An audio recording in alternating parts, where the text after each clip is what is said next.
সাংবাদিক মেললৈ কোকৰাঝাৰ প্ৰেছ ক্লাবৰ পৰা যিসকল সাংবাদিক বন্ধুবৰ্গই ইয়াত আহি উপস্থিত হৈ আমাক সৈতে যোগদান কৰিলে সহযোগিতা আগবঢ়ালে তাৰ কাৰণে অশেষ ধন্যবাদ মই জ্ঞাপন কৰিছোঁ। আজি সংবাদ মেল অনুষ্ঠিত কৰাৰ আচল উদ্দেশ্য হ'ল যে অহাকালি নৱেম্বৰৰ 8 তাৰিখত আমাৰ নিখিল বড়ো ছাত্ৰ সন্থাৰ প্ৰাক্তন নেতা কৰ্মী সমৰ্থনকাৰী শুভাকাংক্ষী আৰু বড়ো চিভিল ছ'চাইটিৰ এখন তৃতীয় বিশেষ অভিৱৰ্তন অনুষ্ঠিত কৰিবলৈ আমি সিদ্ধান্ত লৈছিলোঁ। গোটেই যোজা ইতিমধ্যে হৈ গৈছিল। যোৱা 3 নৱেম্বৰ তাৰিখত কোকৰাঝাৰৰ DC মহোদয়ৰ ওচৰত আমি এখন দৰখাস্ত দিছিলোঁ, কিন্তু অতি দুৰ্ভাগ্যজনকভাৱে আজিলৈও আমাৰ সভা সমিতি পাতিবৰ কাৰণে যিখিনি সাংবিধানিক যে গণতান্ত্ৰিক অধিকাৰ আছিল, সেই অধিকাৰৰ পৰা আমাক বঞ্চিত কৰিবৰ কাৰণে অসম চৰকাৰে নিৰ্লজ্জভাৱে আপ্ৰাণ অপচেষ্টা কৰি আমাক পাৰ্মিশ্যন আজিলৈ নিদিলে। এই যে গণতান্ত্ৰিক অসাংবিধানিক অসম চৰকাৰৰ যে পদক্ষেপ, যি ৰাজনীতিৰ ষড়যন্ত্ৰ, ইয়াক আমি তীব্ৰ ভাষাৰে নিন্দা কৰিছোঁ, নিন্দা কৰিব বাধ্য। এতিয়া মই দুদিনমান আগত অসমৰ মুখ্যমন্ত্ৰী চৰণোজ সোণোৱাল ডাঙৰীয়াৰ সৈতে মই টেলিফোনত কথা পাতিছিলোঁ।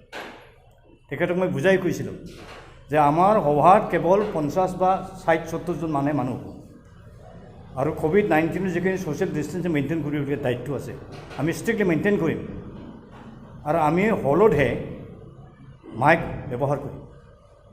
গতিকে ইয়াত একো ক্ষতি নহয়, কোনো ডিষ্টাৰ্ব হোৱাৰ কোনো কুৱেশ্যন নাই, এইবুলি কৈছিলোঁ। তেখেতসকলে মই কথাবোৰ ভালকৈ গম পোৱা নাই, মই কুৱেৰি কৰিম। তেখেতৰ সৈতে কথা পতাৰ মই এইখিনি কথা উত্থাপন কৰিলোঁ যে সিদিনাখন অৰ্ণৱ গোস্বামী এজন সাংবাদিকক মুম্বাই পুলিচে গ্ৰেপ্তাৰ কৰিলে। তেওঁক যথেষ্ট ভাষাৰে নিন্দা কৰিছে, কণ্ডেম কৰিছে। ইভেন মুখ্যমন্ত্ৰী ডাঙৰীয়াই কৈছে যে ভাৰতত গণতন্ত্ৰ হত্যা কৰা হ'ল, আৰু ডক্টৰ হিমন্ত বিশ্ব শৰ্মা ডাঙৰীয়াই কৈছে যে Democratic rights and the democracy of the country has been muzzle মানে বন্ধ কৰা।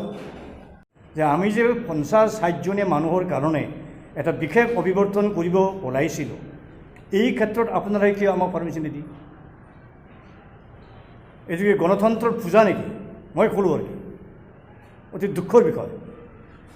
অসমৰ আমি খিলঞ্জীয়া ভূমিপুত্ৰ বড়ো ট্ৰাইবেলখিনি, এই বড়ো ট্ৰাইবেল খিলঞ্জীয়া জনগোষ্ঠীৰ মানুহে অকল সংবাদ যদি অসম ৰাজ্যতে যদি সভা সমিতি পাতি পাৰ্মিশ্যন নাপাওঁ, অধিকাৰ নাপায়, বঞ্চিত হ'ব লগা।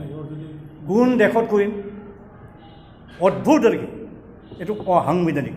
দিছ is very undemocratic process of the government of Assam. Second কথাটো হ'ল অতি দুখেৰে ক'ব লাগিব, যোৱাকালি আমাৰ ডক্টৰ হিমন্ত বিশ্ব শৰ্মা ডাঙৰীয়া, যিজন স্বাস্থ্যমন্ত্ৰী, শিক্ষা বিভাগৰ মন্ত্ৰী আৰু বিভিন্ন বিভাগৰ মন্ত্ৰী, তেওঁ ওদালগুৰি জিলাৰ মাজবাট আৰু কালাইগাঁও অঞ্চললৈ BTCৰ নিৰ্বাচনৰ প্ৰচাৰ অভিযান চলাবলৈ তেওঁ আহিছিল। তেওঁ যিখিনি ভাষা ব্যৱহাৰ কৰি নিজৰ বক্তব্য দাঙি ধৰিছিল, অতি গৰিষ্ঠ, নিন্দনীয় আৰু অতি উত্তেজনাপূৰ্ণ। আৰু তেনেহেন উত্তেজনাপূৰ্ণ ভাষাৰে বক্তব্য কৰি তেওঁ বড়োলেণ্ড অঞ্চলৰ আকৌ বিভিন্ন জনগোষ্ঠীৰ মাজত এটা সাম্প্ৰদায়িক সংঘৰ্ষ, দাংগা হাংগামা সৃষ্টি কৰিবলৈ আৰু ভুল বুজৰ সৃষ্টি কৰিবলৈ অশেষ অপুৰুষাৰ্থ চেষ্টা কৰাৰ নিচিনা ধাৱন হৈছে, পৰিলক্ষিত হৈছে।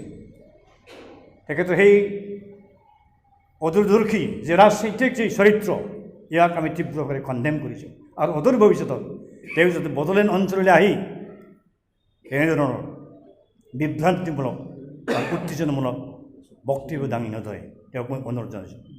আমি অনুৰোধ জনাইছোঁ আমাৰ বড়ো ভাই কয়সকলে ডক্টৰ হিমন্ত বিশ্ব শৰ্মাৰ প্লেণ্টেড এজেণ্ট হিচাপে বিশ্বজিৎ দৈমাৰী ৰাজ্যসভাৰ MP ডাঙৰীয়া যেনেকৈ কাম কৰি আমাৰ ভাই ককাইসকল বড়োসকলক, বিশেষকৈ UPPৰ যিখিনি লিডাৰ কৰ্মী, ইচ্ছা নথকা সত্ত্বেও জবৰদস্তিভাৱে সৌদিনে 9 অক্টোবৰ তাৰিখত বিজেপি পাৰ্টিলৈ ৰূপান্তৰ কৰিলে, জবৰদস্তি পাৰ্টিক কনভাৰ্ট কৰিলে, জইন কৰিবলৈ বাধ্য কৰিলে।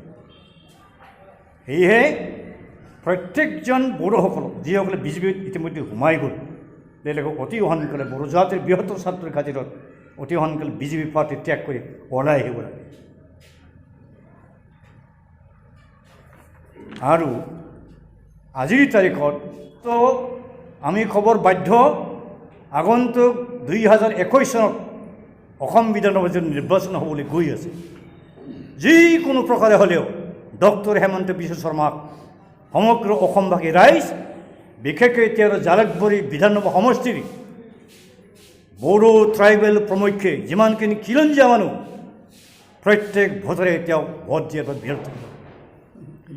কেৱল বড়ো জাতিৰ ট্ৰাইবেলৰ ৰাজনীতি শেষ কৰিবলৈ সি ওলোৱা নাই। সমগ্ৰ অসমৰ যিমানখিনি খিলঞ্জীয়া জনগোষ্ঠী, অসমীয়া বিভিন্ন জাতিগোষ্ঠী, তেওঁলোকৰ ৰাজনীতি নিষেধ কৰিবৰ কাৰণে তেওঁ অহৰ্নিশে চেষ্টা কৰিছে। সেয়েহে বড়ো ৰাজনীতিক সজীৱ ৰাখিবৰ কাৰণে বিভিন্ন জাতিগোষ্ঠীৰ সৈতে একেলগে বদলীন অঞ্চলত বসবাস কৰি শান্তিপ্ৰিয়ভাৱে জীৱন যাপন কৰিবৰ কাৰণে ছাত্ৰৰ খাতিৰত যিকোনো প্ৰকাৰ হ'লেও বিজেপি পাৰ্টিৰ প্ৰত্যেকজন কেণ্ডিডেট, UPPL দলৰ প্ৰত্যেকজন প্ৰাৰ্থীক আগন্তুক বিধানসভা নিৰ্বাচনত যেনে তেনে হ'লেও ঘূৰাব লাগে। এইটো আমাৰ জনসাধাৰণ ৰাইজৰ ওচৰলৈ আমাৰ সময় নিবেদন।